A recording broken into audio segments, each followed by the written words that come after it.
Hello everyone, কেমন আছো তোমরা সবাই? আশা করছি সবাই খুব ভালো আছো। আজকে আমি তোমাদেরকে একটা ওয়েডিং গেস্ট মেকআপ লুক নিয়ে চলে এসেছি। তোমাদের সাথে পুরো মেকআপ লুকটা আমি শেয়ার করব। তো দেখো, আগে আমি ক্লায়েন্টকে বলে নিচ্ছিলাম যে এইভাবে বসো, তাহলে আমার ভিডিওটা ঠিকঠাক হবে। আর আমি চটজলদি মেকআপটা শুরু করে দিয়েছিলাম। ফেসটা আগেই ক্লায়েন্ট ক্লিন করে রেখেছিল। এরপর আমি ওর ফেসে টোনার অ্যাপ্লাই করেছি, দেন আমি একটা ওয়াটার বেস ময়শ্চারাইজার অ্যাপ্লাই করেছি। দিদির স্কিনটা খুবই ভালো ছিল, মানে খুবই ভালো টেক্সচার ছিল। তো তোমরা দেখেই বুঝতে পারছো, এবং স্কিন টোনটাও খুব ভালো ছিল।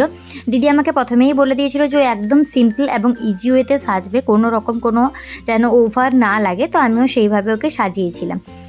তো দেখো, এবার প্রাইমার ইউজ করে নিচ্ছি। এটা ইএলএফের প্রাইমার ছিল, তোমরা চাইলে যে কোনো প্রাইমার ইউজ করতে পারো। এবার আমি ওর স্কিনটাকে কারেক্ট করে নেব বেস প্যালেট থেকে। এখানে আমি ইনসাইটের বেস প্যালেট ইউজ করছি। এটা কোনো রকম ওয়াটারপ্রুফ মেকআপ ছিল না, একটা নর্মাল নন এইচডি মেকআপই ছিল, তাই খুবই লাইটভাবে আমি কাজটা করেছিলাম। আর যেহেতু ওটা উইডিং গেস্টের মেকআপ ছিল, তাই ওদের মেকআপটা মানে অতটা ভালো মেকআপ ওরা নিতে চায়নি। তো অ্যাজ ক্লায়েন্ট যেভাবে বলবে আমাদেরকে তো সেইভাবেই করতে হবে। তোমাদেরকেও যদি তোমাদের ক্লায়েন্ট বলে, বা তোমরা যদি কোনো বিয়েবাড়িতে যেতে চাইছো একদম অ্যাফোর্ডেবলের ভিতরে মেকআপটা, তোমরা এটা ট্রাই করতে পারো। আশা করছি খুব ভালো লাগবে। আন্ডার আইতে ওর একটু ডার্ক সার্কেল ছিল, তো আমি সেইভাবে ভালোভাবে আন্ডার আই এরিয়াগুলো কভার করে নিচ্ছিলাম। এমনকি পুরো ফেসটাতেও আমি একটু বেস অ্যাপ্লাই করে দিয়েছিলাম, যাতে স্কিন টোনটা একটু ভালো টেক্সচারের মতন বোঝা যায় এবং মেকআপটা একটু ভালো লাগে।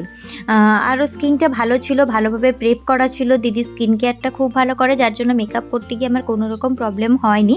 তাই তোমাদেরকেও একটা কথা সাজেস্ট করব, যারা বলো মেকআপ টেকে না, মেকআপ ভালো হয় না, ব্লেন্ডিং হয় না, তোমরা কিন্তু অবশ্যই স্কিন কেয়ারটা করো, তাহলে দেখবে মেকআপটা ভালো হবে।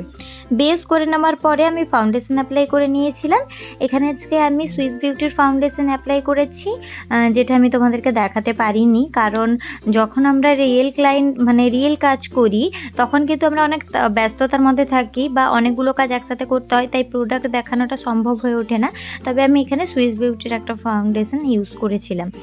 তো ফাউন্ডেশনের সেটটা কিন্তু ফেয়ারই ছিল, কারণ দিদির স্কিনটা দেখতেই পাচ্ছ তুমি, ভীষণভাবে ফেয়ার ছিল। তাই আমি খুব ভালোভাবে ফাউন্ডেশনটা অ্যাপ্লাই করে নিচ্ছি। তোমরা যারা আমার ভিডিও দেখো তারা তো জানোই আমি ওয়ান সাইড করে ফাউন্ডেশন অ্যাপ্লাই করতে পছন্দ করি। এক্ষেত্রে কি হয়, ফাউন্ডেশনটা ব্লেন্ডও খুব ভালো করে হয়ে যায়, আবার শুকিয়ে দলা পাকিয়েও যায় না।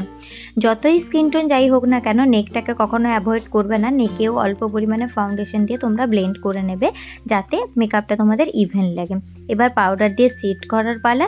আমি এখানে আই ম্যাজিকের পাউডার ইউজ করছি। একটু ভালো পাউডারটা তোমরা ইউজ করবে, সেটা যত কমেই মেকআপ হোক না কেন, কারণ একটু ভালো পাউডার হলে কি জানো তো, মেকআপটা খুব ভালো লং লাস্টিং করে, আর তোমাদের রেপুটেশনটাও ভালো থাকে।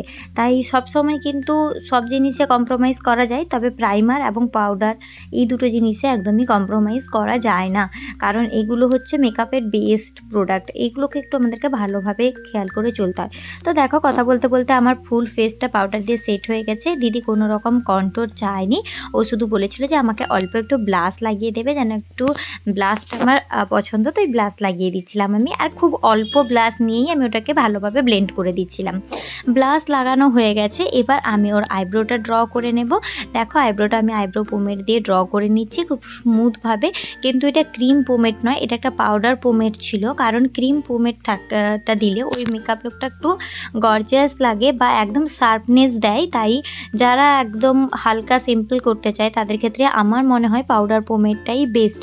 তাই আমি পাউডার পোমেটটা ইউজ করছিলাম। আর এক্ষেত্রে দিদির আইব্রোতে হেয়ারও মোটামুটি ছিল, তাই আমার মনে হয়নি যে ক্রিম পোমেট দিয়ে করতে হবে। আমি দুটোর দিকে আইব্রো ভালোভাবে করে নিচ্ছি, এবং তারপর ভালোভাবে স্পুলি দিয়ে ওটাকে কোম করে নিচ্ছি ইভেন করে নেওয়ার জন্য। দিদি কোনো রকম আই মেকআপ করতে চায়নি, শুধুমাত্র একটা লাইনার পরতে চেয়েছিল ছোট্ট করে উইং করে, তাই আমি ছোটো করে উইং করে আমি করে নিচ্ছি। এখানে তোমরা চাইলে শুধুমাত্র ব্রাউন শেডও দিয়ে একটু স্মাচ করে দিতে পারো আইলিডটাকে, কিন্তু দিদি চায়নি, তাই আমি করিনি। দিদির ফেসের টোনটা এত ভালো ছিল যে রেড লিপস্টিকটা খুব ভালো মানাচ্ছিল ওর ফেসে আর ওর কস্টিউমের সাথেও, তাই আমি ওনাকে রেড লিপস্টিকটাকে ভালোভাবে পরিয়ে দিচ্ছিলাম। এটা ছিল রিকোডের লিপস্টিক। এরপর সুইস বিউটির হাইলাইটার প্যালেট থেকে আমি অল্প করে হাইলাইট করে নিচ্ছিলাম, এবার টিপ পরিয়ে নিলাম। হেয়ার এবং ড্রেস পরিয়ে নেওয়ার পরে ফুল লুকটা এইভাবে ছিল। কেমন লাগলো ভিডিওটি কমেন্ট সেকশনে অবশ্যই জানিও, আর চ্যানেলটিকে সাবস্ক্রাইব করে